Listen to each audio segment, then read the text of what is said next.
ထားပေါင်အနေပစ္စည်းမှာလည်းထားပေါင်အနေပစ္စည်းသွင်းတယ်လို့ပြောနေကြတာကြားဘူးတယ်မလားတကယ်တော့ထားပေါင်ဆိုတာပါလေထားပေါင်ဆိုတာတရုတ်လိုရန်နာရှာဖွေရှင်းလို့အဓိပ္ပာယ်ရတယ်ထားပေါင်ကို2003ခုမှာဂျမစပြီးတော့မိတ်ဆက်ခဲ့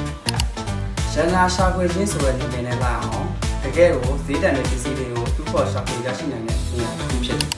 ထားပေါင်မှာစက်ရုံတွေလက်လီတကားမှတွေအကုန်ရှိတယ်ဆိုင်တွေကတန်းနဲ့ချီပြီးတော့ရှိတယ်ထားပေါင်မှာမရှိဘူးဆိုတဲ့ပစ္စည်းမရှိတော့အောင်ပေါ်များလုံးနဲ့အတူတစ်ချောင်းကအစားလေးနေကြီးရှိနိုင်တယ်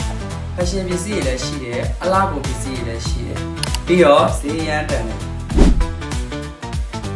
မြန်မာနိုင်ငံကပစ္စည်းဝယ်ပြီးတော့ရောင်းတဲ့လူတွေလည်းအများများတယ်တကယ်လို့ထားပေါင်အပ်ကိုအသုံးချနိုင်တယ်ဆိုရင်ဒီမှာပစ္စည်းတွေပြန်ပြီးတော့ရောင်းလို့ရနိုင်တယ်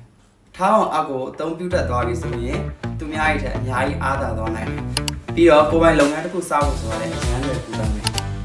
ထားပေါင်အနေပစ္စည်းတွေဘယ်လိုဝယ်ရမလဲဆိုတော့နောက်ဗီဒီယိုတွေမှာအသေးစိတ်ပြသပေးသွားမှာဖြစ်တယ်ဒါကြောင့် like and follow လုပ်ဖို့မမေ့နဲ့နော်